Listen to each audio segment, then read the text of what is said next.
Hello বন্ধুরা, শুভ সকাল সবাইকে। আশা করছি তোমরা সবাই ভালো আছো আর আমিও কিন্তু খুব ভালো আছি। আজকের ভিডিওটা শুরু করলাম টনি সোনার সঙ্গে। সকালবেলা ঘুম থেকে উঠে ওকে দেখতে পাইনি, দেখি এসে রাস্তার মধ্যে শুয়ে আছে, তাই আবার ওকে আদর করে বাড়ি নিয়ে আসলাম। আর বাড়ি নিয়ে এসে এই যে যত্ন করে বিস্কুট খাওয়াচ্ছি। ও যে বিস্কুট খেতেই চায় না, তাই জোর করে খাওয়াচ্ছিলাম।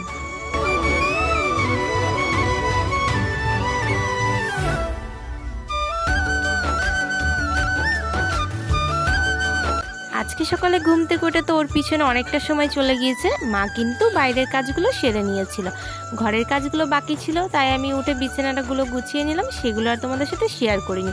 এসে ঘর বারান্দাটা ঝাড় দিয়ে দিচ্ছিলাম।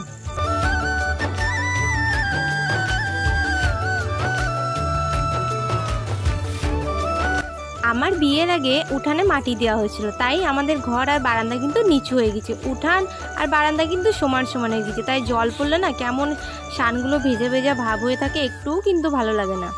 আর এই যে চলে এসেছি পচা বর্ষাকাল, মানে দিনেও জামা কাপড় শুকায় না, রাত্রে তো শুকাবেই না। অনেকগুলো জামা কাপড় ছিল, সেগুলোই বাইরে মেলে দিচ্ছিলাম, যেহেতু হালকা হালকা রোদ উঠেছিল। এরপরে কিন্তু আমি আর দেরি করিনি, সকাল সকাল চলে এসেছিলাম রান্না করতে। আর এই যে কিছু জিনিস শেষ হয়ে গেছিলো দোকান থেকে, সেগুলোই বাবা নিয়ে এসেছে।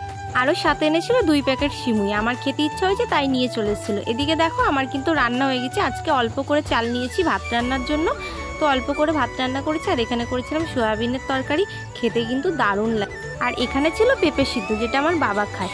এদিকে কিন্তু দুধটা আমি গরম করে নিচ্ছিলাম, ওই যে রাত্রেবেলা সিমুই করবো, একটু গরম করে না রাখলে যে নষ্ট হয়ে যাবে। আর করেছিলাম নিরামিষ মোচার তরকারি। মোচার তরকারি খেতেও কিন্তু আমার খুব ভালো লাগে। বারবার যেহেতু বৃষ্টি আসছিল, তাই আমি আর খাওয়া দাওয়া করে দেরি করিনি। কিন্তু আজকে কিন্তু আমি বিকালে ঘুমাইনি, চলে এসেছিলাম একবারে সোজা ঝাঁটা হাতে নিয়ে কাজ করতে। মা কিন্তু ঘরের কাজগুলো করছিল, আমি বললাম বাইরের কাজগুলো করি, তুমি ঘরের কাজগুলো করে নাও।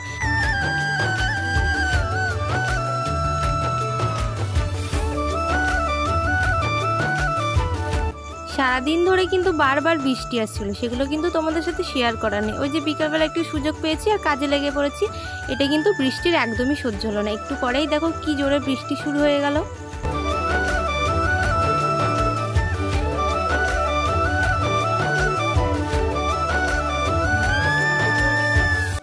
বাবা কিন্তু আমাকে বলছিল যে একটু পরেই কিন্তু বৃষ্টি শুরু হয়ে যাবে। আমি ভাবছিলাম সেরকম কোনো মেঘ নেই আকাশে, হয়তো বৃষ্টি হবে না, হয়তো পরে হবে। কিন্তু না, বাবার কথাটাই কিন্তু সত্যি হলো। তাড়াতাড়ি করে সব জামা কাপড় বাইরে সমস্ত যা কিছু ছিল সব দৌড় দিয়ে তুলে নিলাম। আর এরপর এত জোরে বৃষ্টি শুরু হয়ে গেছে, তোমরাই দেখো।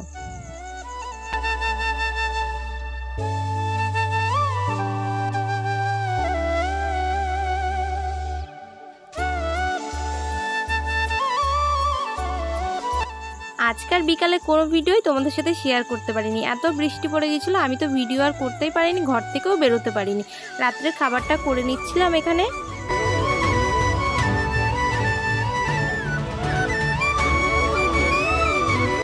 শুধু কিন্তু আমি একা ছিলাম না, মাও কিন্তু আমার হাতে হাতে কাজ করে দিচ্ছিল।